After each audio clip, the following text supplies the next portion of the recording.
Hello, and welcome back to day 2 of the Critical Concert.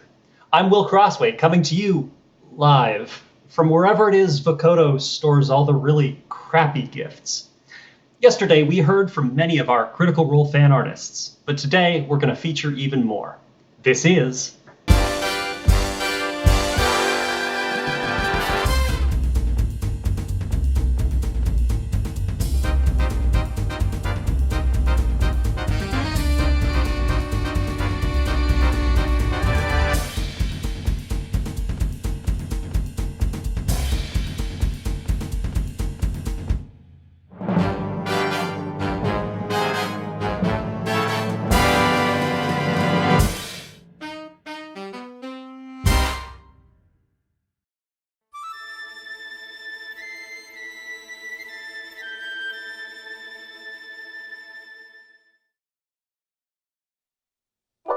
I don't feel like I've put forth the same effort to resolve something because I can just will something into happening.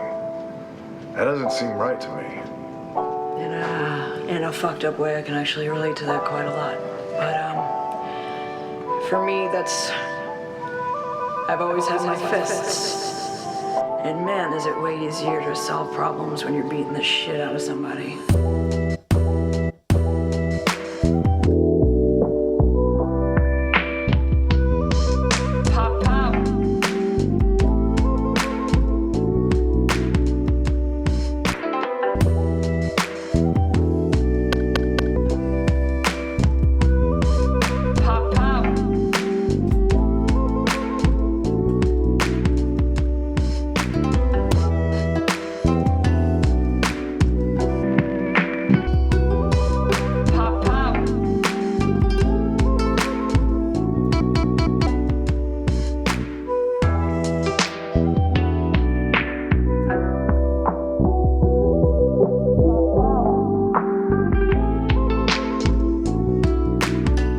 Are you listening now?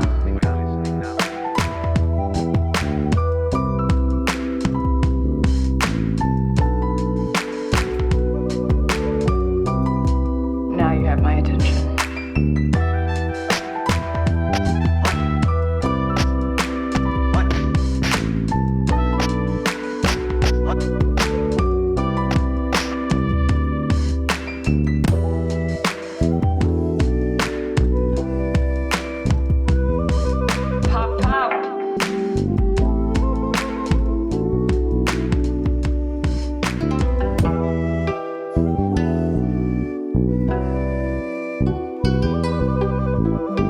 Are you listening now?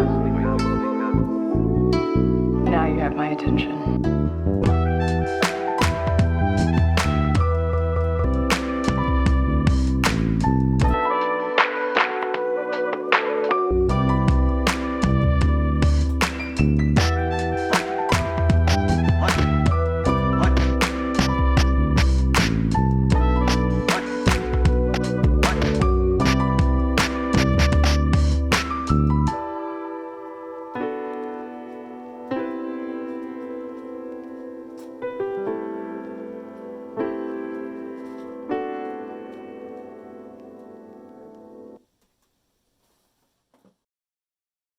Hello, Vaughn, welcome to the stream. Thank you so much for joining me. Thank you for having me. Well, it's nice to meet you. It's nice to meet you. So excited. This is great. Yeah. In case you don't know, Vaughn, aka Autumn Orange, has been releasing Critical Role themed lo-fi music for more than a year now, with albums focused on Caleb, Jester, and Ford. We're going to get into it, but first, can you tell me a little bit about this video you made? Video. Oh, so the one that we just, yeah. The one that we just saw, just now. Just now, yes. It was, I wanted to do something a little different, something special for this event. Yeah. And as depending on when this airs, I may or may not have a Caduceus album out. Hey! But as I was sitting down to do Caduceus's album, I actually found some weird interplay with Bo's album, and I was kind of writing them both simultaneously. And I decided that at one point, one was going to just take the lead and I was going to do a lot more focusing.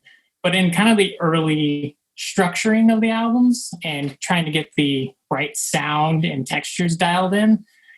I had these tracks for both Caduceus and Beauregard, and I decided that, hey, I have this really awesome Beauregard song I really like, and I thought I would kind of run with it and use that as my track.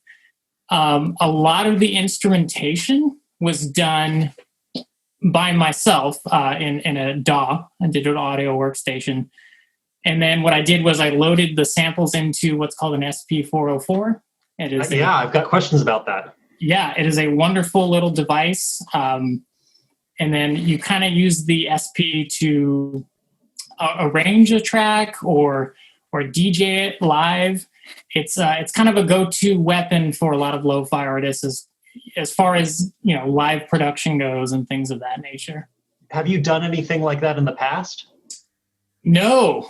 In fact, you know, it's really funny. I had never really thought of Autumn Orange as being a live thing.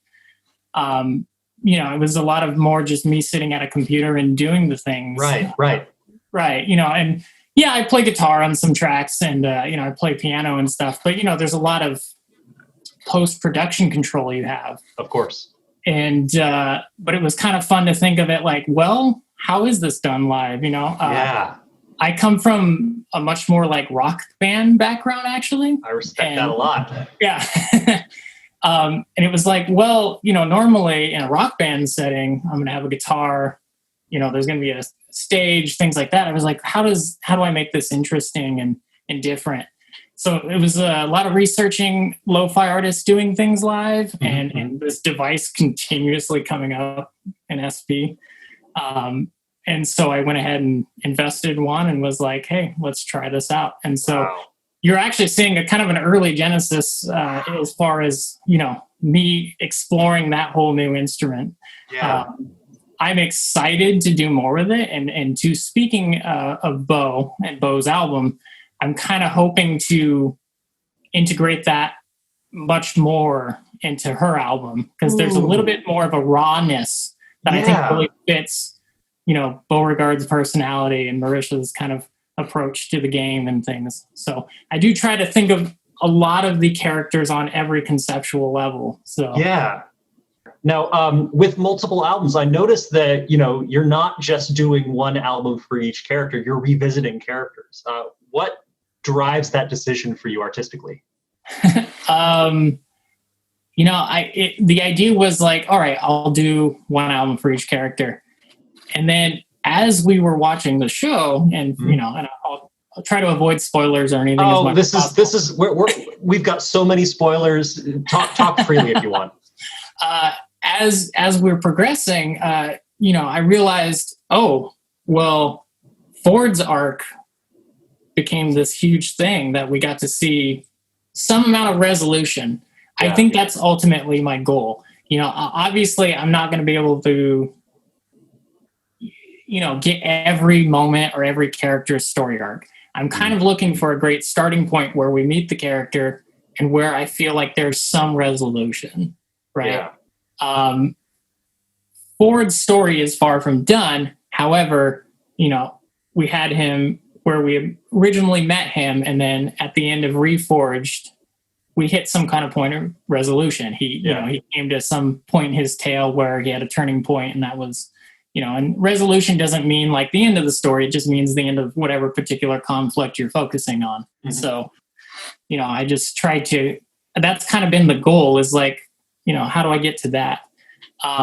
With Jester's album, and again, it's interesting kind of revisiting, and, you know, Jester's album, I think when I released that, we had only had 60 episodes. Mm-hmm. You know, now we're almost double that. Yeah. And so I wanted to play on like her relationship with her father and things like that, and The Traveler, because a lot of development has happened there. Yeah, yeah. So, you know, it's sometimes it's like just trying to get to that point of resolution. I do need to, I've kind of decided though that 2 albums probably needs to be where it's at, you know? Okay. By the time Caduceus's album comes out, I will have written over 100 songs for this project. Wow. So I recently tallied it up and I was like, wow, okay. Bravo. Oh, thank you. Thank you. But it was like, I think it's, there's other stories and other things I want to explore at one point too. But I'm loving this, and I'm loving what, and jumping in. And it's really nice because I think sometimes, as musicians and composers and as we're writing music, it helps to have some kind of outline or understanding or concept, Yeah. I've never been somebody who can just write singles. I'm somebody who, for me, every track, every track is like a chapter in a story. I can't just, singles are very difficult to me. It's not to say I don't release them here and there, but in general, that's not how I like to approach music. So. Unfortunately, it's not the way the industry's going these days, but that's for a different conversation. Yes. Can you tell me a little bit about the name Autumn Orange? That's not something. It's very lo-fi, but I mean, what does it mean to you? Yeah, absolutely. Yeah, no, that's a great question. It's funny. So around the time I was trying to think of names because I was writing a little bit of lo-fi here and there, and and for me, getting into a musical project, it's about. Part of it is finding the right name because then it puts me in a right frame of mind. Okay. Sometimes the name comes pretty early.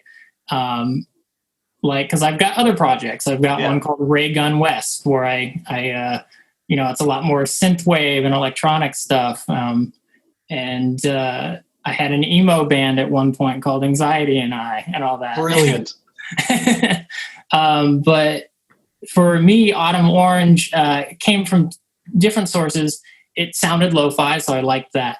I had just finished the video game Night in the Woods, and that kind of had the story was fantastic, and I really enjoyed that approach. And so that had me thinking about fall and autumn and how important that time is to me. And then in a weird way, my grandmother, who passed away only a few years ago, just before all this really took off, she would always call me Pumpkin, which is a really sweet thing. Yeah. And so I thought, the color pumpkin, autumn orange. And so it was all these kind of three different sources, and it just kind of came together. And at the end of the day too, you have to have a name to just get the music out. I try not to get too obsessive about it, Yeah. Well, I've got one more very silly question for you. Sure. I have more silly answers for you. Good. Are you caught up on Campaign 1? I am not. Are you familiar with any of the characters? I'm terribly familiar with all the characters and so many of the plots. So okay. All right, then we're good. It's been kind of ruined for me. It's been gleaned from art. Yeah. Sorry. Yeah. No, it's all right. It's okay. Well, if you could pick one member of Vox Machina and one member of the Mighty Nine to form a band with, who would you pick and what genre would you guys play? Oh, that's awesome. Oh, man. Okay. Wow, I really have to think about this. Take your time. We can edit all of this out. The emo kid deep within is like, well, we got to go with Vax and Yasha. Sure, right? Yeah. And we just fully commit, wear the makeup and everything. And I love that. But wow. If it was to help me with more of my autumn orange stuff, I feel like Percy would have some wonderful ideas, Ooh. Could build a device that would really help. He would build you another wave sampler. Yeah, exactly. It'd be awesome. And but it would also be a possessed wave sampler, and that I'm all about. That's the part I want to play in D&D. There you go. That's the aesthetic, right? With a possessed wave sampler. I'm telling you, we're all sleeping on. We gotta do more of those like high school D&D versions and stuff. Those are great. I guess who would I include with that though? I like maybe not, because there's some chaotic energy there too. Yeah. And I like doing the unexpected. So yeah. Although, I love it. The only other person that might be a viable option is Caleb, because he really bring those sad vibes, you know. I feel like he is a mood. He's definitely a mood for you guys. He's definitely within your color scheme. Yeah, absolutely. That was wonderful. Thank you so much for joining me, Vaughn. This was great. It's been a pleasure talking to you, Will. Is there anything you would like to plug before we shove off? I don't think so. I think people know where to find me at Sonic Vaughn, on Twitter. You know how to find me on YouTube. Just search Autumn Orange. And I just want to tell everyone, to everyone who listens, to everyone who streams, to all my collaborators and friends I've made along the way. Like, y'all are wonderful. This is a great community. Don't forget to love each other. Just the wonderful thing that the whole community brings out. I know Critical Role just launched kind of today. They launched a statement about where they stand with their morals and their philosophy. Hold on, we can't tell them when this airs. That's rule number one. But yes, yeah. Please continue. This is wonderful. Whenever it happened, it's just so cool to be a part of this community, and to have this wonderful group of friends that share their story with us, and they do their best job of representation, and it's just an incredible experience. So the only thing I would plug beyond that is feel free to stream my music on your Twitch channels and things like that. I know that's always a issue with Twitch streamers and things like that, having music that you're not going to get hit on the head for. So if you are looking for some, mine is at your disposal. I'm sure there's a lot of other wonderful artists out there who are doing the exact same thing. So just share the music and keep enjoying it and do what you do, you know? I love that so much. Thank you.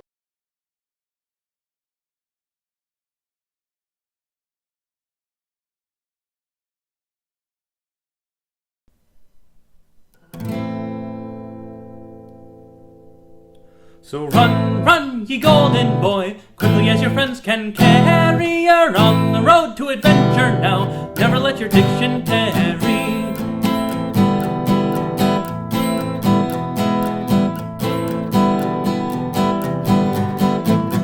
The Marquette sun lent a dazzling sheen to a stud and nothing like you've never seen. An iron man and a war machine, and Terry was with that guy. He met some seltzers and meant no harm. He tried to woo them with his pompous charm. They welcomed him with ready arms and fought to a bitter tie. So run, ye golden boy, quickly as your friends can carry. You're on the road to adventure now, never let your diction tarry. The open sea beckoned him ahead, met pirates and a mirror they'll wound up dead. Before a crack and he bravely fled, then memories felt like scars. Back together after a spellbox mocking uttered to go to help. This town was hot but he wore it well, though Jody was rather charred. So run, ye golden boy, quickly as your friends can carry. You're on the road to adventure now, never let your diction tarry. Made some bread at the Slayer's cake, they scrambled the bones that they had him bake. Many asked if he'd earned his take, but all his friends gave chase. His father asked him to play his part, they offered fortune if he gave his heart. Thought him upon, but our man was smart and dreamt up another case. So run, ye golden boy, quickly as your friends can carry. You're on the road to adventure now, never let your diction tarry.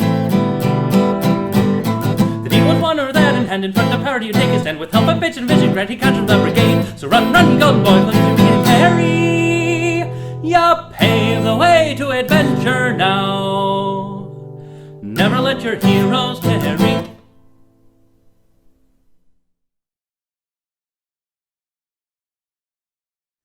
Hello, Josh. Welcome to the theater. Thank you so much for joining me. Hey, thanks so much for having me, Will. For those of you who may not know who Josh is, Josh, aka Meany Vizzini, started making Critical Role music on YouTube about 2 years ago.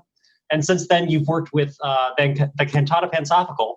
Most notably, you wrote and performed an original Mighty Nine song called I Wear the Mask, which, in my opinion, is one of the best things the Cantata Pantophilical has done. But let's start with Ye Golden Boy.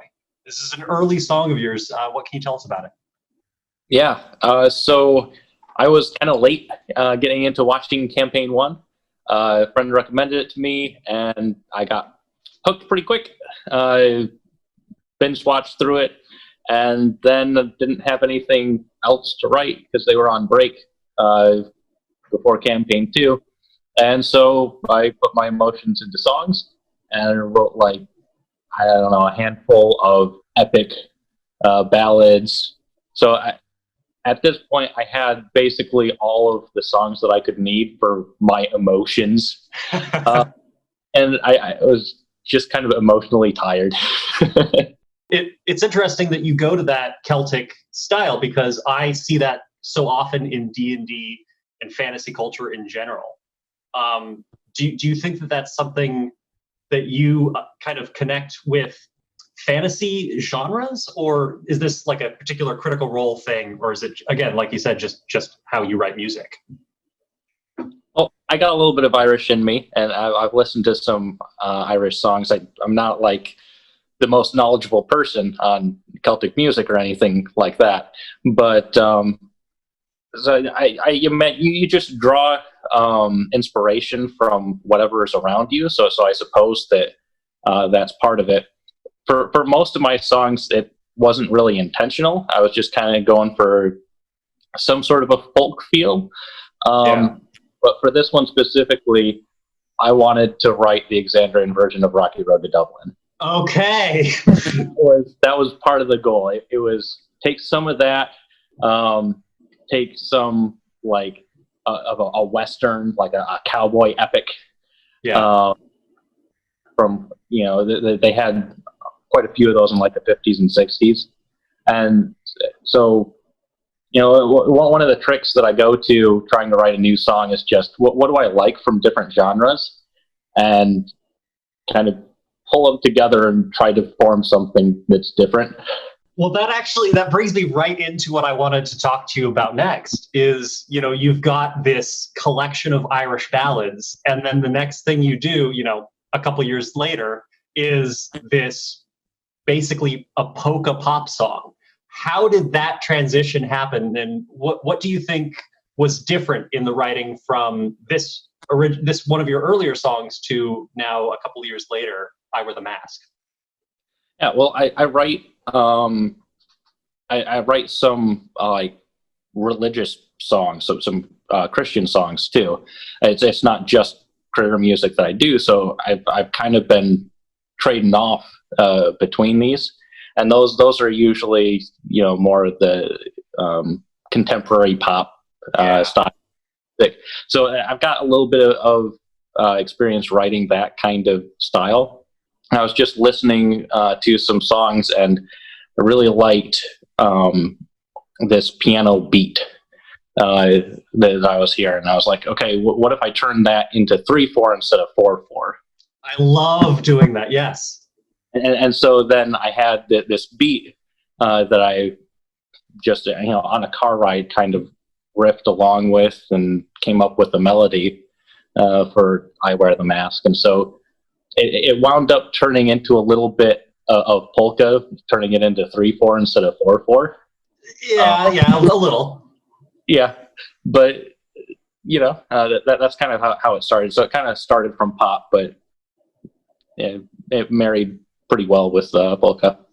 So I'm interested briefly in the Christian music you write. How do you approach a song that's meant for like religious circles versus a song that's meant for, I mean, it feels like it's almost kind of similar, because you've got this target audience that you want to include certain references to certain things. So can you talk a little bit about that? It's really all about tapping into emotions for both of them. Yeah, it really is. And the only way to do that is to be genuine with it. So for everything that I write for critter music, I'm going to the source and just trying to extract out of hundreds of hours worth of content. Yeah, just to extract the 2 minutes of whatever's at the core there. Yeah. With the religious music, I'm writing from my personal experiences and my own feelings. So it's tapping into that genuine source in both cases.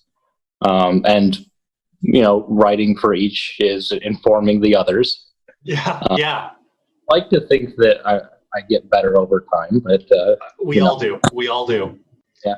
So I've got one more silly question for you. And I'm experimenting. We'll see if this maintains being the silly question I ask everyone, or maybe I'll change things up as we deal with this timey-wimey, trapped in this box experiment that we're doing. We'll get eventually. If you had to pick one member of Vox Machina and one member of the Mighty Nine to form a band with, who would you pick and why? So it's a pop trio, power trio. It's you and a member of Vox Machina and a member of the Mighty Nine. Okay, are we talking about like for camaraderie's sake, or for like You want to you? Big? It's totally up to you. You want this band to go big. I'm not huge on the charisma factor, so I got Scanlan from Vox Machina. Don't sell yourself short now, brother. But no, I'm okay with being in the background. I'm okay with being the writer, and not the performer. You know, I can play bass. I'm sure I can. All right. So you're on bass. Scanlan is lead vocals, and then who else? Lead vocals. I'd want to go with like Jester, but I'm worried that Scanlan and Jester is going to be too powerful and too chaotic. You would never get anything done. Yeah, and we know we've heard a little bit of Beth's singing voice. We have. We haven't really heard how she is on any instruments. I really wonder how Scanlan and Yasha would interact. Ooh, I like that idea. You got the front man, and you got some solid but kind of reserved. Yeah. And why I think that would works. Okay dynamic. I could talk to Yasha, make sure that Scanlan's not stepping on her toes. Yeah, and I feel like you need that ebb and flow in a band. You need someone to be pushing forward and someone to say, hey, hold on a second. Yeah, and if the groupies get too intense, we got Yasha. There you go. All right, that's a great answer. I can't beat that. Well, thank you so much for this little conversation. Can you tell the folks where can they find you? Is there anything that you would like to shout out while you can? Sure. So I am Josh, but I go by Meany Vizzini on the interwebs. I am Meany Vizzini online on the Twitters, and I'm also, some of my work is makes it onto the Cantata Pansophical page. Absolutely. Including Not Throwing Away My Shot. Which will probably have come out by the time we record this. Yeah, and I've got like a YouTube channel with some of my originals on it too. It's just Meany Vizzini. Awesome. Enough to find. Thank you so much for joining me.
I'll see my will is done.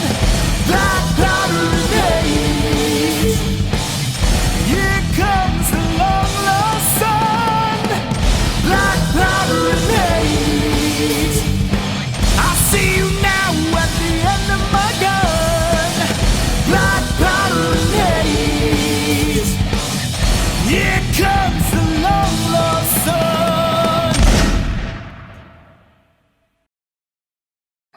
Hello, Andrew. Welcome to the stream. Thank you so much for joining me. What? Yes. For those of you who may not know, this is Andrew, aka the Wanderskaldt. You've produced numerous Critical Role inspired metal songs, as well as more recently some hip hop tracks. And you've also produced metal under the name, correct me my pronunciation, Stegander. Is that? Yeah, Stegender, it's vaguely Norse. However you want to get it there. Yeah. Well, can you tell me a little bit about this song, Black Powder and Hate? Yeah. So I really, really like the Briarwood arc, just in general, like of campaign 1. It was, I think I started watching both campaigns at the same time because I didn't get in on the ground floor. I was like, when campaign 2 had started, my friend in my office was like, "Hey, you should check this out." I was like, "What the yeah, I'll check that out."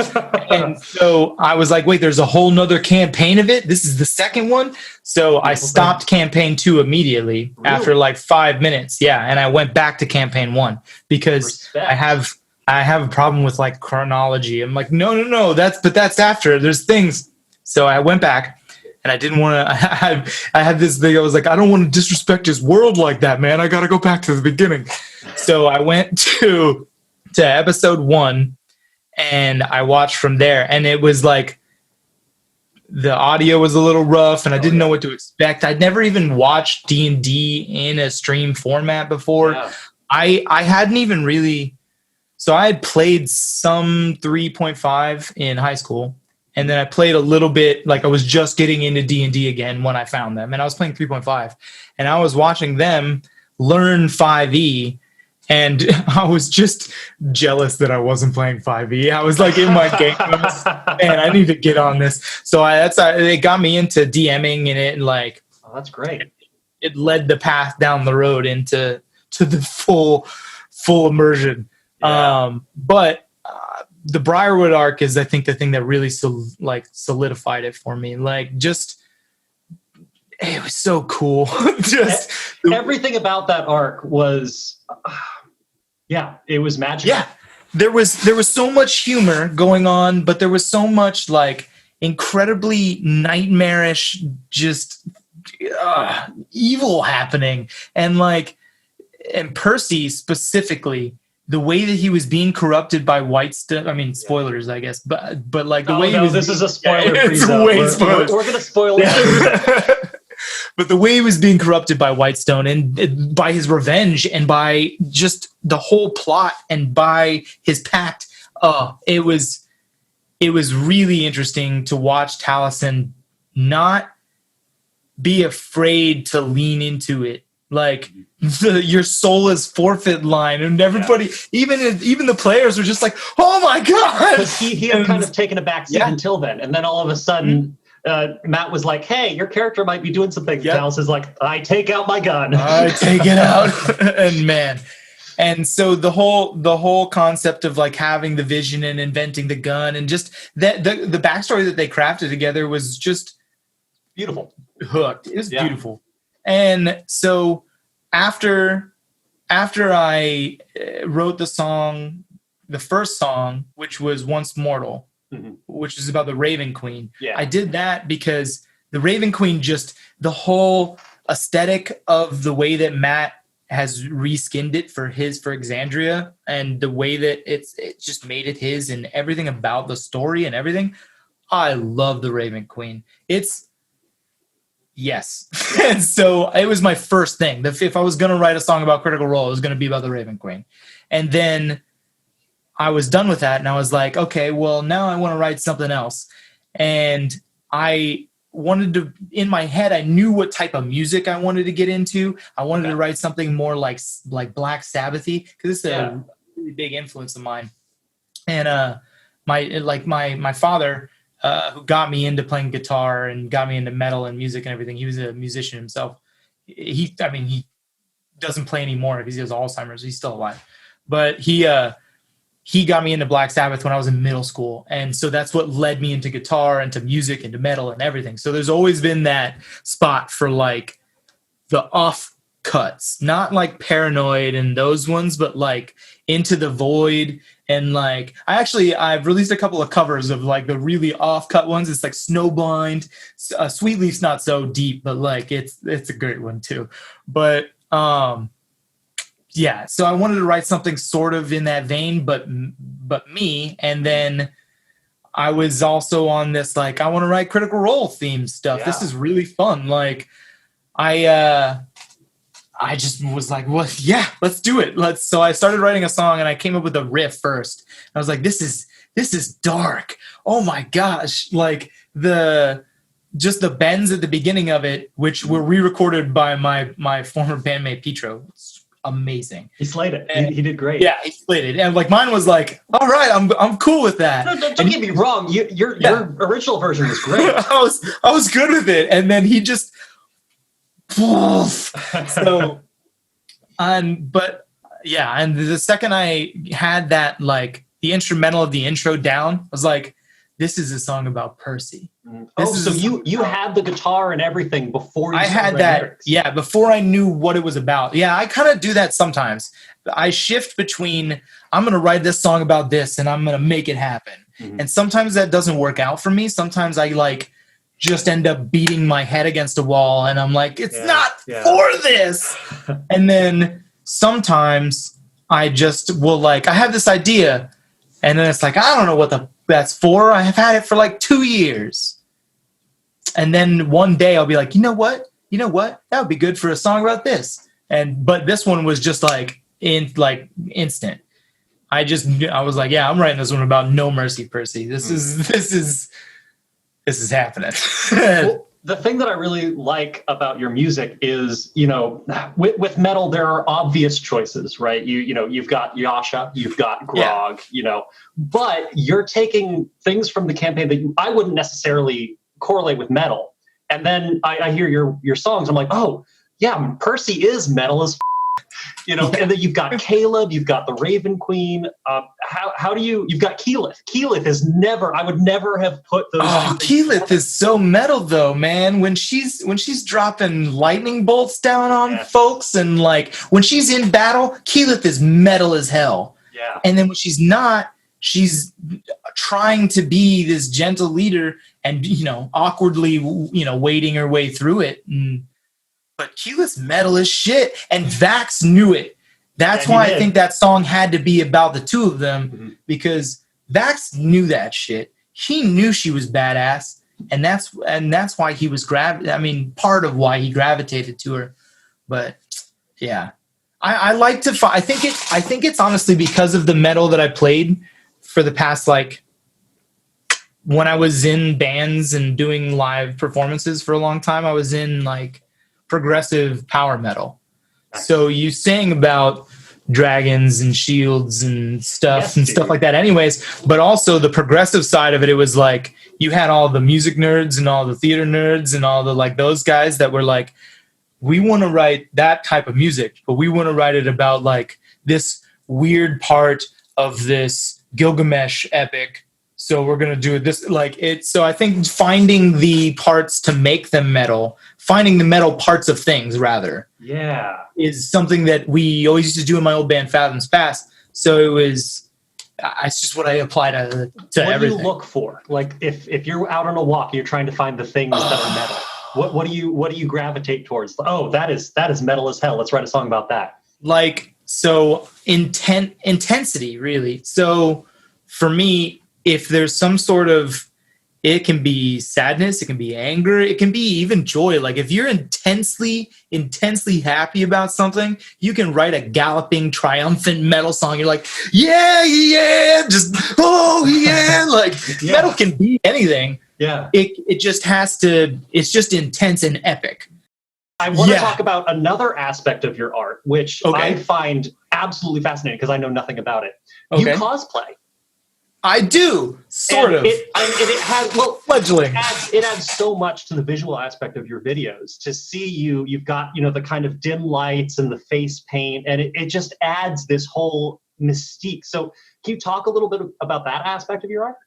Well, that is one nice to hear because you never know if you just seem like some jackass dressed up like an idiot. So that's nice that it comes off like that. I'm glad. No, not at all. I think that you absolutely pull it off.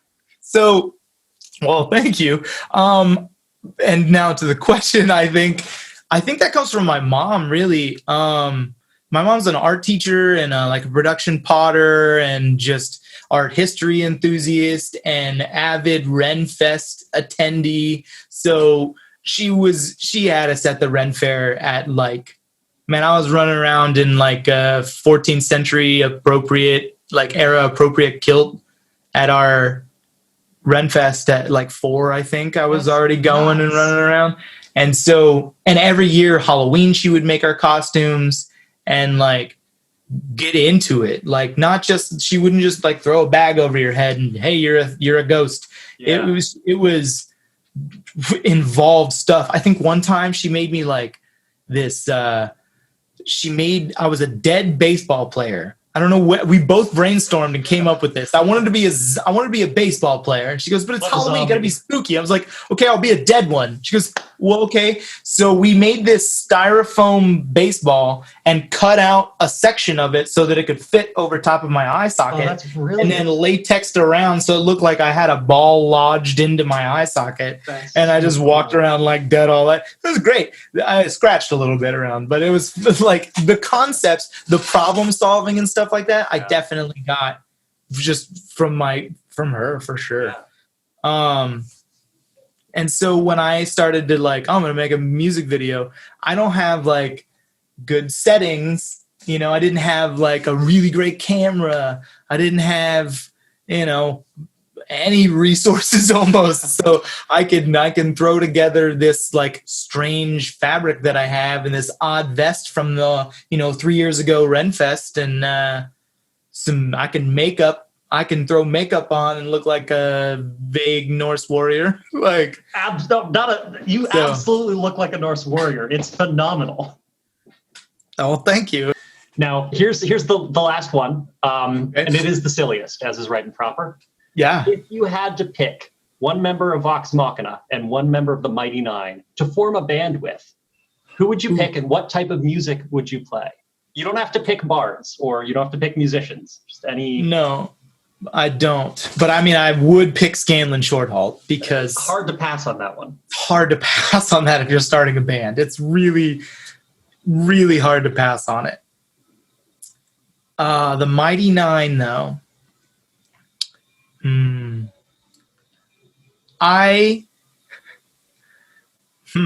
could go a couple different ways. I am going to say Caleb. Okay. Because I think that Caleb, with his keen mind feat, has the best. Great answer. Has the best capacity to learn music, to retain the music he learns, and not really have to practice as much as everybody else. Yeah. Because he's memorized it already. So what are you guys playing? We're probably playing like some sort of odd like prog rock where Scanlan sings and I play bass and Caleb plays the odd time signature drums. Dude, I am way into that. That's phenomenal. I love it. Oh man, I'm gonna be thinking about this a lot now. Well, thank you so much for joining me, Andrew. Is there anything that we should go look up? Anything you want to plug before we go? I mean, if you guys want to check out my YouTube channel, that's where I post most of my, not most, all of my stuff. It's just Wanderskaldt on YouTube. Also, I have some stuff on Spotify, not a whole lot. I'm probably going to be releasing some things more as I go. I'm going to be reamping and retracking now that I have the new pickup. Love that. And then you can hit me up on Twitter. I'm around. What's I'm on your the Twitter internet. handle? What's your Twitter handle? Wanderskaldt at There we go. Wanderskaldt. Yeah. Well, There it thank you is. so much. Yeah, And man. I Thanks will- for having me. Tasty variety of dried fruits, part of a balanced dwarf's diet. We'll be right back to your feature presentation, Pit Fiends on Parade. But first, is there a giant void in your life since you last saw the adventures of The Mighty Nine? Are your Thursdays just not the same? Relive the greatest moments of Wild Mounts. beloved heroes with this all-new offering from Pumats. Glorious QVC. Brilliant bardic baubles. These specially enchanted crystals operate at a word, releasing captured performances from all your favorite melodious minstrels on your command. And right now, we have an amazing collection. Over 19 songs in 150 crystal set from those illustrious alumni of the College of the White Duke, the various artists. available for a mere Donation to Amnesty International. featuring such favorites as Eyes Warm, Eyes Wide.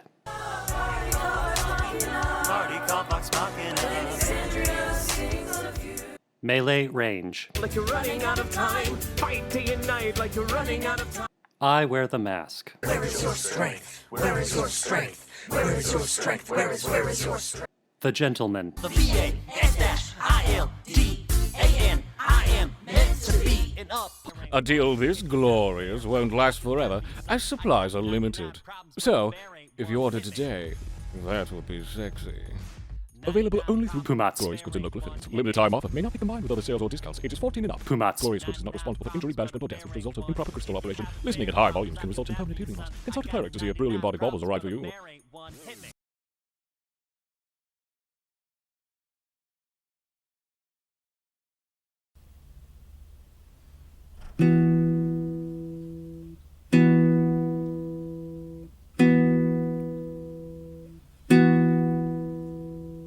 When I was young, my eyes saw fire.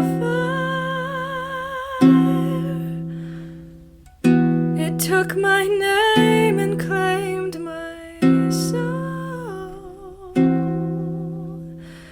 And then my hands moved on their own. My feet, I noticed, did not meet the stone. And now I cannot trust my mind and all the memories I've left behind. I wear my guilt upon my shoulders. It's always been familiar as the coat I know outside and in.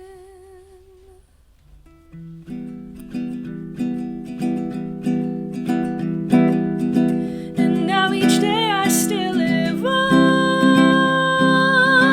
while all the best of us are dead and gone. Tell me, do I deserve to fly again when you know my name's Icarus and I know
strings feel right beneath my hands. If I just play them right this time around, I'll get them back again. Thank you. That's it. That's all I got. Bye. All right. Chris, hello. Welcome to the stream. Thank you for joining me. Hello. Thank you for having me. For those who might not know, Chris Sack is an artist and a musician who, in addition to her original art, also creates artwork and music based on Critical Role. I'm very curious to talk about the visual art. But first, can you tell me a little bit about Crowned with Flames? Crowned with Flames is a song I wrote last year about our good boy, Caleb Woodagast. Just basically a retelling of his backstory. So, like, spoilers. Sorry. There are no spoilers here. You are good. If anybody is watching and they didn't watch up to that point, I'm very sorry. But also, why are you here? Why are you here? Yeah, there will be lots of spoiler warnings. Don't you worry. You can talk about whatever you want.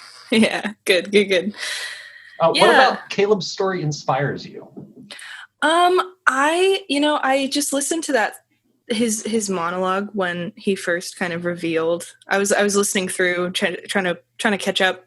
Yeah. And it was something I was listening to. I wasn't watching it, and I paused, and I was just like, it drew me in, and it kept me there, and I just started crying. It was just so it's so tragic. And I think what's so interesting about Caleb in specific was kind of how his story kind of made me realize the value of tragic stories. Because before I got into Critical Role, I was like, all my media is happy, it's an escape, which is also fair and good, and it's fine. But what I didn't realize was how much power there is in a story that's not super great. That's sad, and it's tragic, because it's cathartic. Yeah. And I think just Caleb and Liam's storytelling and everything really caught my attention and really inspired me. And like right after I listened to that backstory reveal, I went down and I was like, I'm gonna write something. I'm gonna make something. And then I started writing that song, and somehow it ended up finished. Doesn't always happen that way, but it's nice really when it does. doesn't. Exactly. Have you found that your taste in art has changed since hearing that story? Are you reading more books that are kind of sad? Are you seeing more shows that have that kind of tragic element? Yeah, I think it inspired my Dungeons and Dragons. That was my next question. Yeah, tell me about that. Exactly. I had only played a few games of D&D, like a few things that kind of fell through before Critical Role, and after getting into Critical Role, especially after hearing like Caleb's whole complete story, I started another campaign, and my character was heavily inspired by that vibe and that like idea that sometimes there's sad things in people's pasts. So it definitely changed kind of my outlook. And so now all of my characters go through trauma. Good. Oh, yay. I feel bad for them. Is that helpful for you playing? Because I know D&D, it's been therapeutic for me. Has that helped you? Definitely. You don't have to talk about it if you don't want to. I mean, it's cool. I mean, I think D&D is such a cool storytelling medium. And being able to kind of put yourself into a character just like in little ways. I don't relate to being green and having horns, but I relate to not being able to open up to people, so I think that that's cool that it helped me kind of put those little like sad pieces of myself inside of a character, and then kind of subconsciously but also directly working through them. Yeah, absolutely. And even if it's not something that's personal to me, it can still be a good story. You know what I'm saying? Like, even if I haven't gone through terrible familial issues, like, it's still something that is going to matter to other people if they reach my other, like, they see my other content, and they can connect to that story, and heal from it. So I think D&D is a fun way to kind of get through some stuff. You know, it's free therapy. Yeah, it really is. It really is. Now you mentioned your green horny boy, and I've seen art of him online. Oh, the way you phrased it. I mean, come on. But I've noticed that tieflings are a big thing for you in a lot of your art. What is it about tieflings that for you is the thing? They just look cool. Is it fun to draw? Is that what it is? They're fun to draw. You know, it's so funny because they are fun to draw in a way, but also I have to stop making tieflings because I have to keep drawing horns, and it's so exhausting. Really? Horns, man. And especially when you make your own shape, there's no reference, so you have to, like, I had to 3D model Vincent's horns to be able to, like, actually draw them. Wait, really? Yeah, I had to make references for myself because it's hard. Okay, it's difficult. So back up a second, because yes. I am all audio. I know nothing about this, it fascinates me.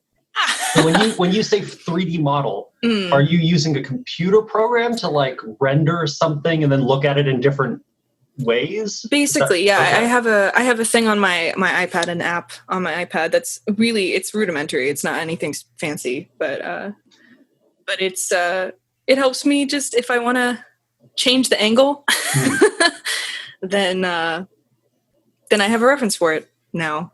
But yeah, other than the horns, tieflings are just really cool in general. I think that the fact that in my eyes and my perception, what I've read is that they just are humans, but barely demonic. Most of their demonic qualities are just aesthetic. Okay.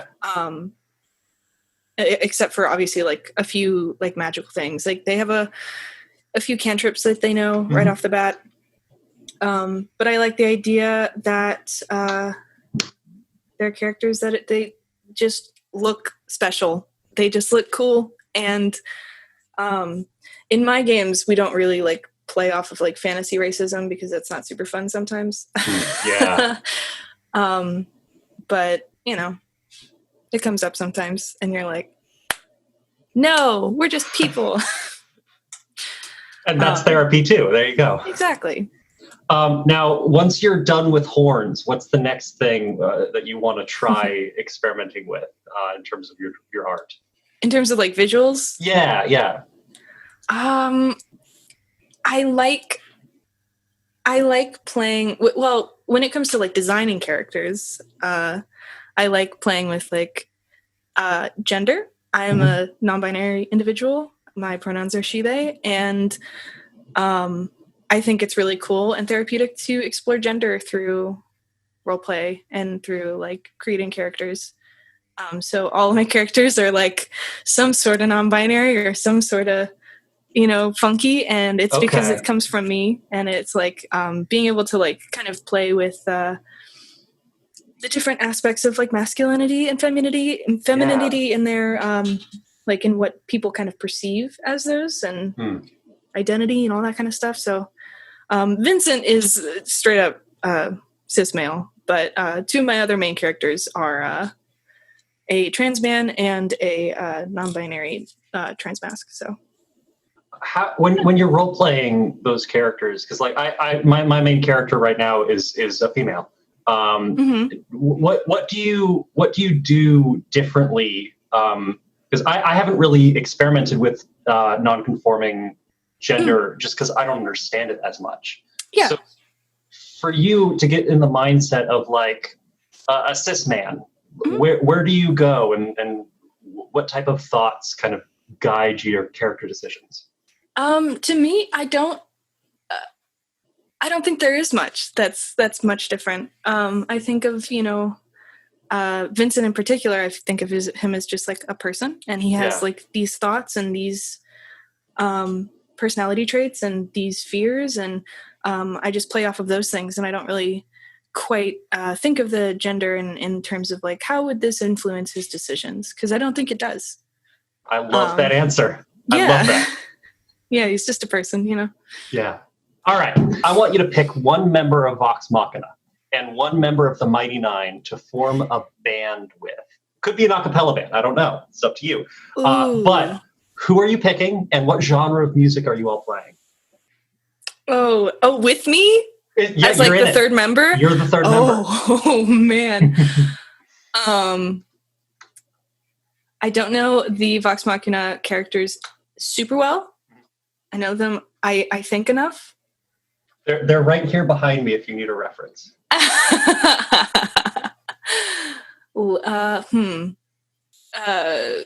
Percy Mollymock, and we will do some punk rock. Awesome. Hell yeah. Who's playing what?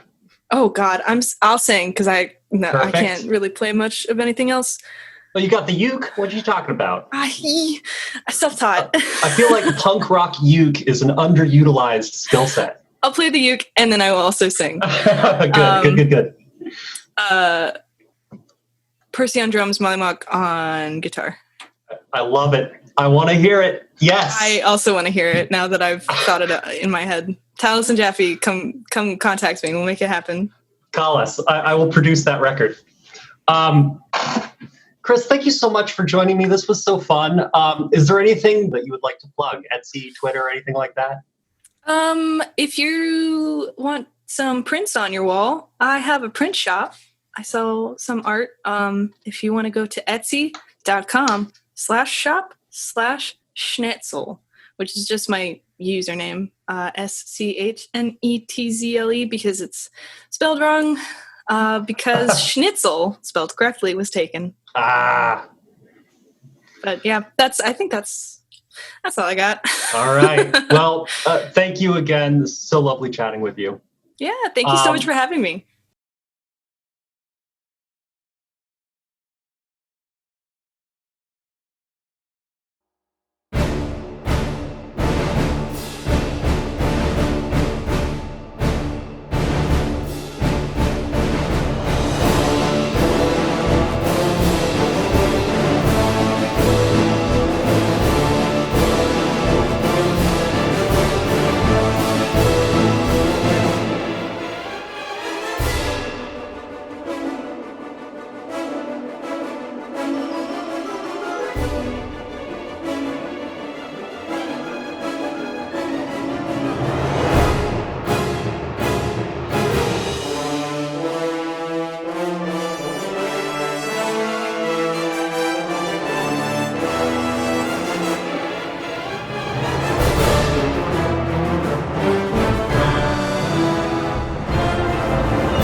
Aiden, thank you so much for joining us. Absolutely, my man. How's it going? It's going great. Just sitting here in the indefinite limbo with which this stream has been. Yeah. Yes, for sure. It has been a long month, up until this point. But oh, dude, it's been a whirlwind. So many different projects. Well, I want to hear about that stuff, but let me give you a quick introduction in case people don't know. Absolutely. For those out there, Aiden Chan is a composer, a violinist, and a singer who's been creating Critical Role-inspired orchestral pieces for years. There's a lot to talk about, but to start out, can you tell us a little bit about this march that we just heard?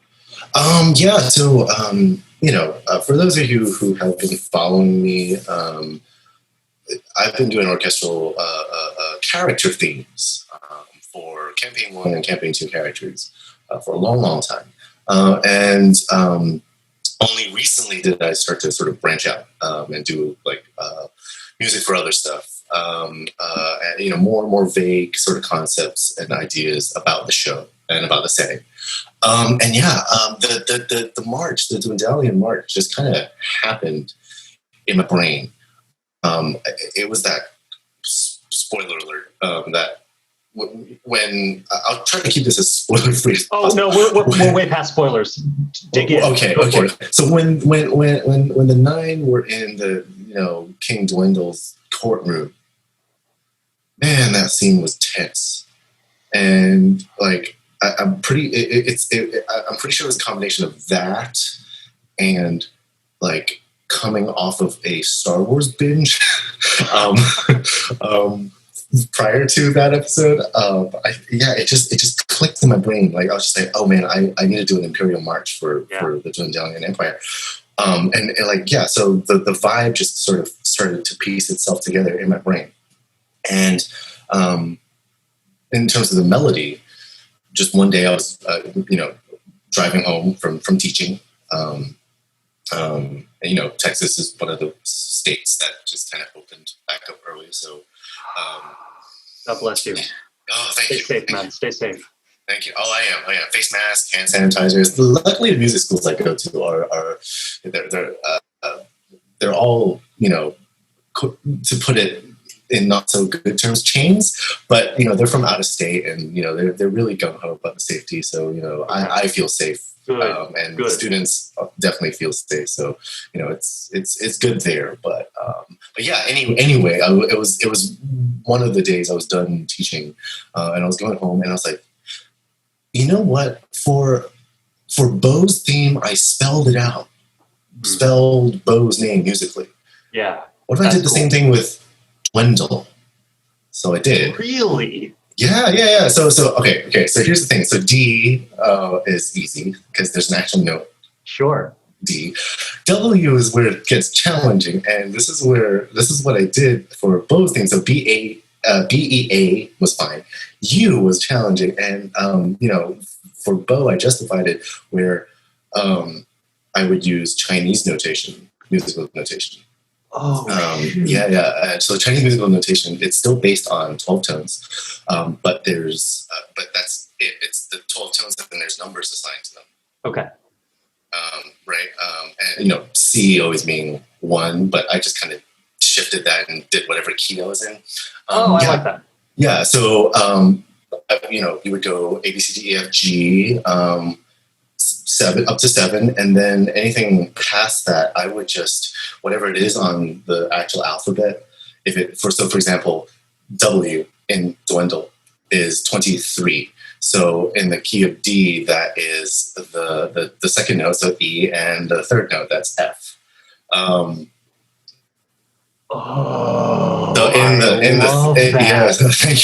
Thank you. So in the march, you'll hear the melody ba ba ba D E F, and that's 1 2 3.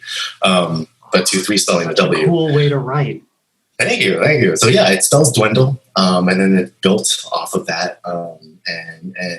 So it just came to me while I was driving, and I was just like, oh, I gotta write this down, and I did, and then I sort of just pieced everything together, and then I posted it on our little get together Critter musician Discord. And and then Hunter came along and was like, yo, so how did that work? Tell us about that collaboration. That was great. I mean, we had like a bit of a back and forth going on. And, I would do I did the main theme portion, and he would do a little development, and then I would develop that, and then we kind of switched gears, and he added another section that was a little different, but it was kind of a little bit more thematic based on my original theme, and then from there I could just kind of continued it to the end. And luckily we were able to sort of find out that we were using the same or similar samples. So for those of you who don't know, us composers that don't have the luxury of having a full orchestra on retainer, we have to rely on samples and basically piece it together. Kind of like, you're producing like a EDM or dubstep song, but instead of synths, it's a synth, but it's playing like the violin sound or the horn sound, whatever. But you do it for an entire freaking orchestra. So 125 tracks later, So that's just on my part. Hunter has some too. Because I'm a little picky. Being classically trained and everything, I'm super picky on how each note, the journey of each note, right? So it's not just about the note existing. It's the note has to attack or come in the right way. Is it a pa? Is it a wah? There's a difference. And then the way it sustains. Do I want it to swell? Do I want it to just stay flat? Do I want it to tuck under other textures? And then when it releases, do I want it to kind of just hard cut? Do I want it to kind of just taper off? Stuff like that. So for violin, like I would have like 4 different articulations. That makes sense. So that's precisely what I was about to ask you. Now, we talked a little bit earlier before the stream about how all of these random side gigs that we as musicians kind of just have to take up inspire our music in a way. Can you speak a little bit to that? Yeah. So that 2-year hiatus I was talking about earlier. Yeah. My wife and I actually went and became innkeepers. We became real life NPCs. Yep. And like any old innkeeper, I actually did work the kitchen. Made breakfast every day and made full on 5-course dinners and stuff. And I was super extra. I played everything nice and I used pipettes and stuff. So it's that kind of establishments. But it was really eye opening. A lot of life experiences up until that point. Before the hiatus, I was this fresh, green, little Asian guy. Kind of fresh off the boat. Not really. At that point, it's been 6 years since I was here, but kind of fresh off the boat. Like hardly any life experiences. I have another I could say I'm like multicultural, but like that's about it. Like I've never been to jail, never. Well, let's try and keep it that way. Yeah, but like I've never like so much as downloaded a song off of like LimeWire or something, right? And I don't, I would go to, back in college, right? My wife and I would go to parties and people would have stories. I didn't, I think that's why I kind of did the music, did composing, because so I would have something to show people. Because I didn't have stories. But it got to the point where I don't even like the music I'm making is empty. Right? It just didn't feel real to me anymore.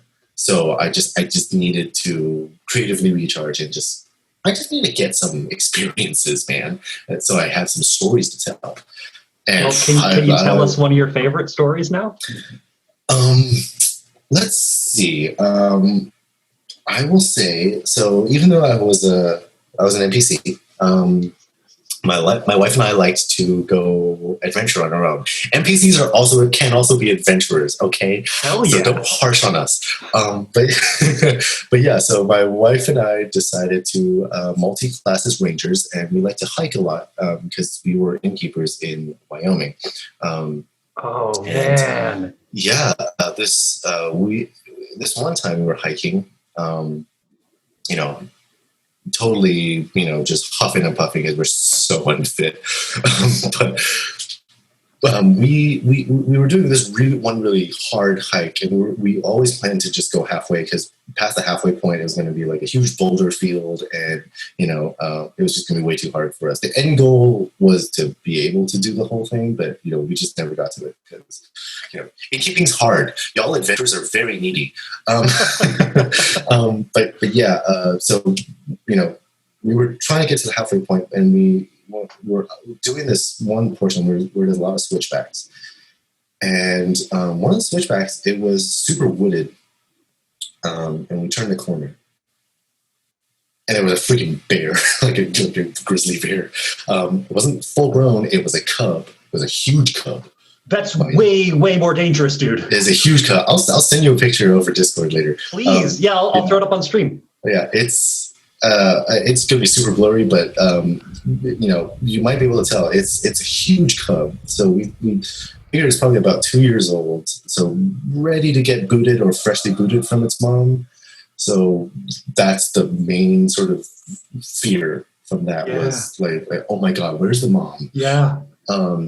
So the cub was there, and it was too busy eating to care about us because it was huckleberry season. So that's our one ranger story. Wow. Yeah, and then after 2 years of just kind of braving the wilds and all the Bobs and Karens that would frequent the establishment, we came back, and I became a bard again. Well, I'm really glad you did, man. I'm really glad you did. Thank you. I'm glad I did too. But I totally understand where you're coming from in terms of burnout. And that's a warning to any person who's doing creative stuff. If you're getting to that point, take care of yourself. Yeah. Do yourself first, and then do the music, because the music can only come from yourself. All right. I've got one last silly question, and I did not prep you for this one. So no. Take your time if you need it. Okay. You are going to need to pick one member of Vox Machina and one member of the Mighty Nine to form a band with you. Oh. Who are you picking, and what genre of music are you playing? Okay. Fucking Grog and Yasha, and we are playing death metal. Yes. Who's on what instrument? Yasha's on her harp, obviously, and I'll run it. I'll plug it through some pedals, some metalcore, some fuzz monster. Go through some orange amps because I like the sound of them. I'm into it. Yeah, Grog can growl with me. Yes, I can rhythm guitar, but I don't do lead very well, and even my rhythm's kind of Grog can just smack like a metal shield with his axe or something, and that will be enough. Perfect. Very primal, like maybe it'll be a new subgenre, like primal like metal. Kungushkin, or like some of those Mongolian death metal type stuff. Yeah, exactly. I'm way into it, man. That's a great answer. Yeah. So that I'm also not opposed to doing a violin duo with Dr. Dranzel, although he's not part of Vox Machina. I'll give it to you. I would watch that for sure. Yeah. Matt, if you ever learn a violin, Gauntlet is down. I am violin dueling with Dr. Dranzel. I love it. Well, Aiden, thank you so much for joining me. This was wonderful. Is there anything you'd like to plug real quick before we shove off? I think I've been kind of plugging throughout the whole thing, but what's your YouTube channel? In case for those of you who don't follow me, I'm at Aiden Chan on Twitter. My YouTube channel is youtube.com/c/Aiden Chan Music. My Instagram, which I don't really post a lot on, but I promise I will. Instagram is at The Dungeon Maestro, which is kind of my handle now. So if you find any of those and just see Dungeon Maestro, don't get weirded out. It's on BDSM site. It is me. Well, thank you again for joining me.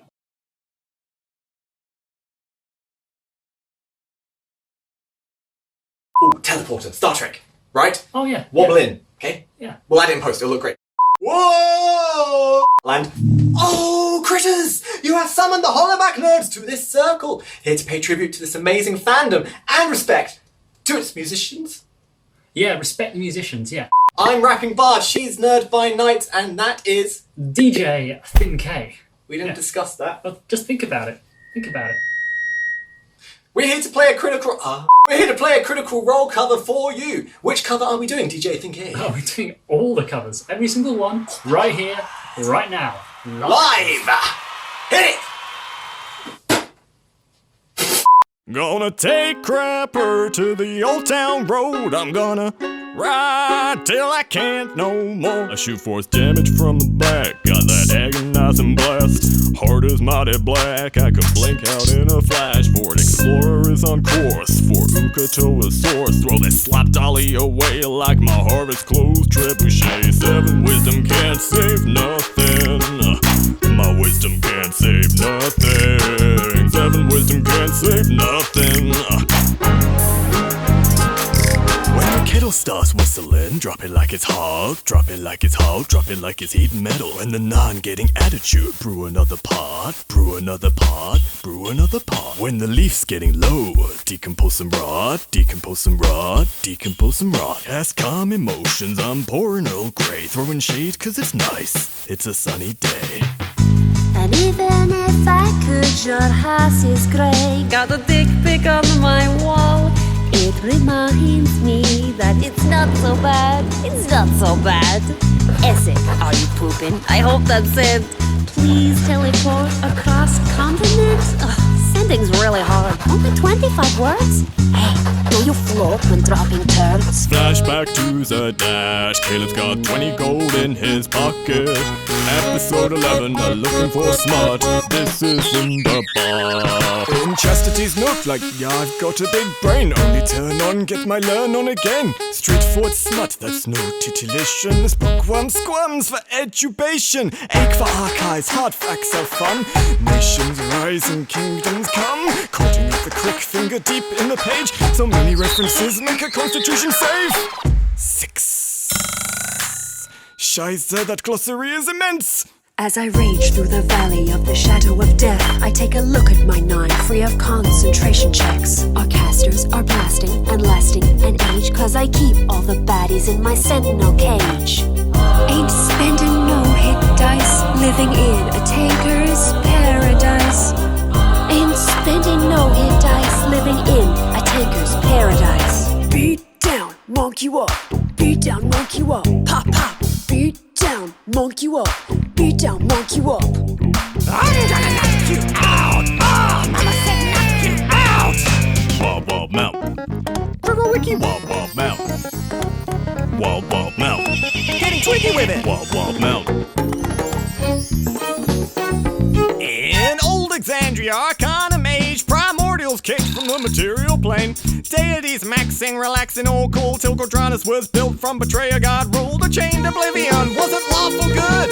Started making trouble in the primehood. They got in one calamity, Ioun got spared. Said divergence ends divine warfare. Pulled out of the realm, put up divine gate, and yelled to the mortals, go home, scry later. Looked at their kingdom, they were finally there to sit on their throne and answer some prayers.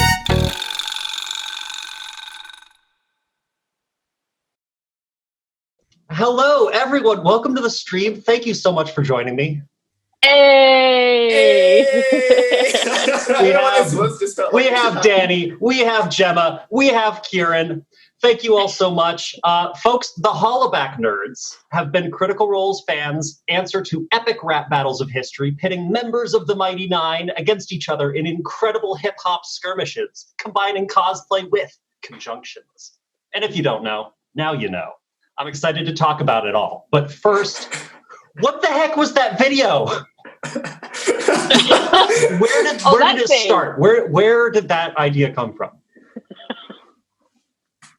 You mean for the stream? This one's I just got completely blown away by how fantastic that intro was. Can I have you intro us everywhere we go? I prepared a little bit. That was I feel like we need an announcer every time. Oh wow, just to enter the living room thing. I'll MC for you guys. Call me up. So yeah, for context, we have just watched that video, and now we are live with you. So what just happened? Tell us what the heck just happened. What the heck? Please explain. We just came off from that live stage that we were just on. Really quickly. Guys, it went really well. I was really impressed, everyone. You nailed it. Yeah, I'm lucky. Glad I didn't miss that one tambourine hit about halfway through, because that was really bored.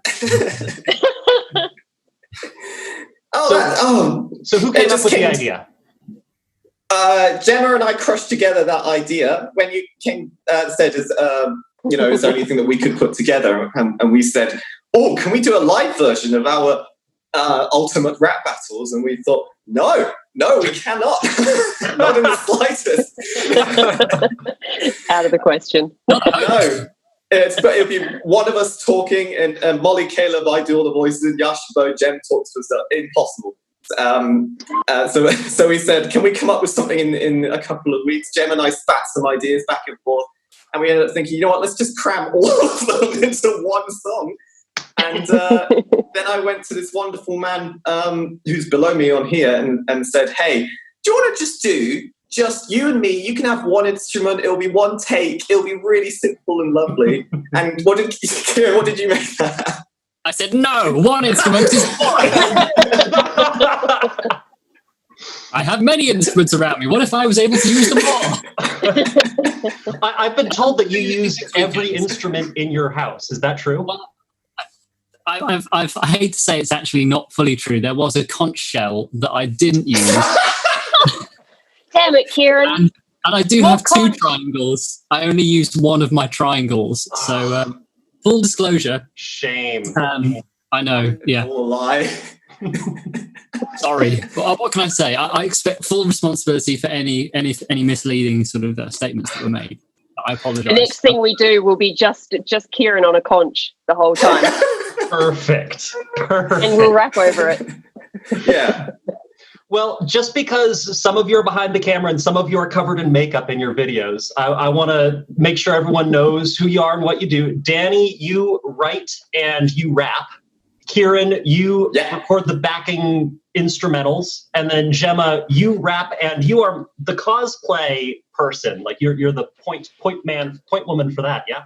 I am sometimes the cosplay person, yes. Unless Danny's here, in which case I get to dress him up, which is just it's the most fun ever to have a canvas. I really do want to know. Taliesin has said that he built Molly to be difficult for people to cosplay. That was his entire goal, was basically to troll the cosplay community. How did you? What was the most challenging part in coming up with his cosplay? Well, I felt incredibly trolled all the way through. No, I think it was a huge challenge because I'm just self-taught. You know, I learned what I learned about sewing in like high school home economics, and that was basically it. So it's just kind of like, well, now I guess I have to learn to embroider. Let's do that, and then it's kind of like, oh, okay, so he's a tiefling. Okay, so he's purple. Great. Okay, now I have to learn to do body paint. Oh, he's got a tail and pointy ears and horns. Right, so prosthetics. And then he's got those crazy eyes. Right, I guess I've got to start wearing contact lenses now. Like, it was one element after another with Molly, but it pushed me out of my comfort zone, I think. So yeah, that element was great. But yeah, thanks, Taliesin. Really, really great time. Thanks, Taliesin. No, we love him. So when you're coming up with these ideas, what sparks that spinning up for, we gotta make a rap now? Does it start with the show? Does it start with, she's doing this wonderful cosplay, we gotta make a video now? Where do the ideas come from?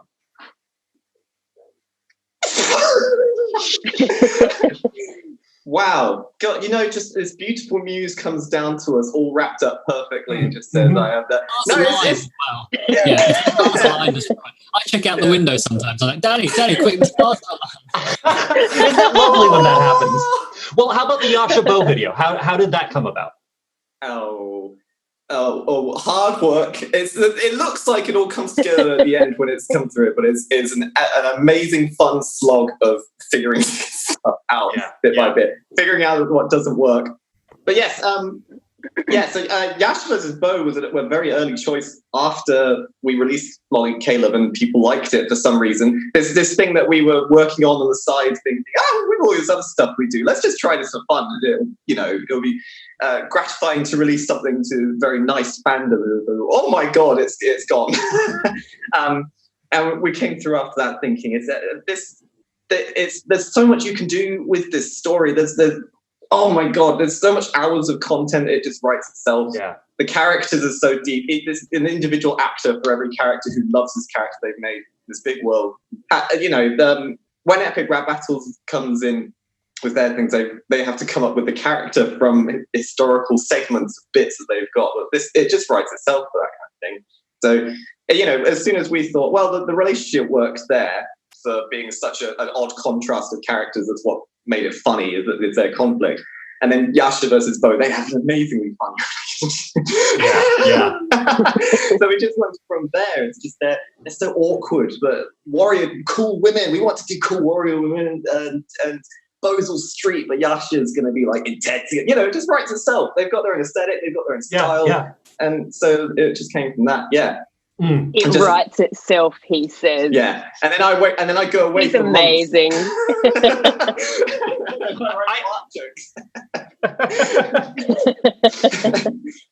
No, I write words. I know how much work that took.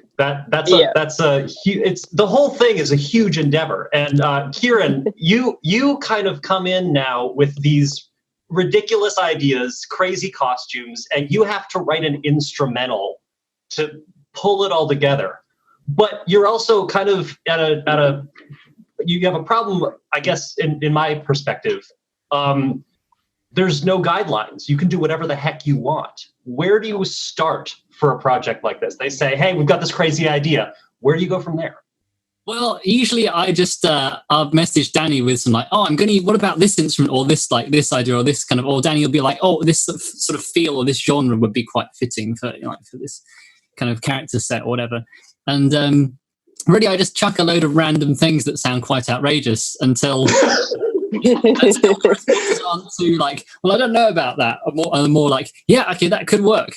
And I don't know, I'm a classically trained violinist. I spend a lot of time playing very complicated music, not in a sort of like, I play complicated music sort of way, but just in a sort of, in a construction point of view, I find it harder to go back and make sort of music that's constructed in a simpler way, which is what sort of these hip hop kind of beats are, and it's a great thing to do, is like to strip it all back and to say, right, I'm going to start off with a drum beat, perhaps, or just a bass line, anything really. And it's just really trying to work quickly, I think, and just go with your instruments and find a sound that's cool, then go with that, try and just layer up and build it up from there and really just see what happens. There's not really much method or structure to it apart from talking through some ideas about what kind of things could work with these guys beforehand, and then just really seeing how it goes. And when I'm working on things, I always just send literally minute by minute updates. I've just added this thing to this, and send out to the group chat here's this cowbell. Oh, thanks, Kieran. Cowbells again. That's a bit of a meme, really. I think I ended up putting metronomes at the start for all Danny's guide tracks, and then just I can just leave it in. I like the cowbell. Push it way back in the mix. No one will notice. You can't do that with every track apparently. People start to notice if there's a cowbell there all the time. Oh man, I've got one last question for you guys, and feel free to work together as a group on this one. It's very silly, but If you could choose one member of Vox Machina and one member of the Mighty Nine to form a band with. Now, normally I'm interviewing one person, but now this is a 5-piece band. It is all of you and 2 members of Critical Role. Who are you picking? And what genre of music are you playing? Wow. Oh, that's awesome. That is a good question. You guys take your time. We can edit all of this out. Oh, gosh. You can, if you have a bard that's cheating, right? People have picked Scanlan. I'm not holding it against them. No, I mean just that, you know, you don't have... there's being a band Scanlan fanboy. I love him! I know you do. I want him in my house. But then he's the kind of person who would be center stage, and the rest of us would be like, you know, it's like Robbie Williams and Take That, and you know, it's we're having a nice career on the side, but he is the limelight. I don't know, that's a bit much. Jem, do you want to pick someone from the 9? I was just thinking more thematically, like, God, you could go like full Eurovision maybe, and go like Yasha and Vax maybe, and go for like that. I'm thinking 2006 Eurovision. Like that death metal kind of, you know. I don't know. We can work with that. Yeah, sure. Yeah. Where's my guitar? Yeah, Kieran, how low can you get? Kieran, let me hear your best like screamo death metal voice right now, just right here. Wow, it's so low. The microphone didn't even pick it up. Probably no. Just like maybe get the mic a bit more. Hang on, I'll try. I'm gonna get my posture as well and everything. If you could edit one in there, Will, that would be amazing. Whatever you want. No, nothing. No, I feel like you're trolling us. Edit whatever I want. Yeah, okay. Yeah. Can you put the jackhammer? Can you put like a clip of the jackhammer audio? Just a slide whistle. That reminds me, I need to get a slide whistle. I don't have a slide whistle. Oh, no. This has been very disappointing. The stream video, but there wasn't time, so. Maybe next I want time. Will's horn of Gondor. Can we get your horn, Will? Can you send that over? I'll send you a slide whistle. My mom gave me that horn. I can't send you that horn. I can send you another one. Oh my god, that is a beautiful piece. That's too simple. Guys, this has been so fun. You guys are wonderful folks. Thank you so much for joining me. I really Will, appreciate you are the best. It has been such a privilege to work with you. Thank you so much for having us here. I so respect what you guys do, your inclusive nature in the critic community, what you stand for. I love it. And thank you so much for releasing that song recently. You go to check out Not Throwing Away on Shot. It's amazing. It's quite fun. It features a very talented Caleb. Speaking of which, plugs, Twitter handles, anyone, go. Electric. I need a plug for my phone, guys. Kieran, are you on Twitter at all? I'm not on Twitter. No, I'm not a Twitter person. No. Well, then go look at their YouTube channel, which will be somewhere. We're on YouTube, aren't we? I think did we put the videos on YouTube? Is that what we put? This is such a clusterfuck. I love it. What the fuck do you even do, Kieran? He's not screaming, I'll tell you that much. Smoothly and professionally, okay, with good public reputation. That's what I'm here for. I like it. I like it. I do comms, don't I? And social media. Yeah. Social media. It's really better for your mental health if you just stay away. I think you're doing the right thing. Speaking of, Gemma, what's your Twitter handle? Oh, hey there. I am on Twitter. I am on the Twitterverse. It's just Nerd by Night on every platform. I'm not very creative. That's me. Twitter, Instagram. Do I have a Facebook page anymore? Do people Facebook? I don't know. I'm there anyway. There you go. Danny?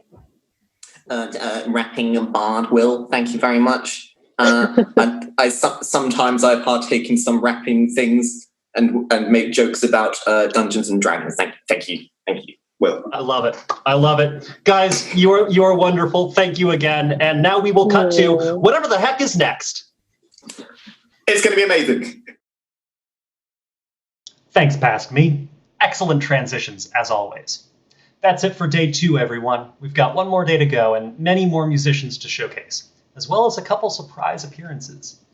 Thanks to everyone who participated today and helped put this show together. And thank you for watching. Don't forget to donate to Amnesty International if you're able, link below. And don't worry, it's almost Tuesday.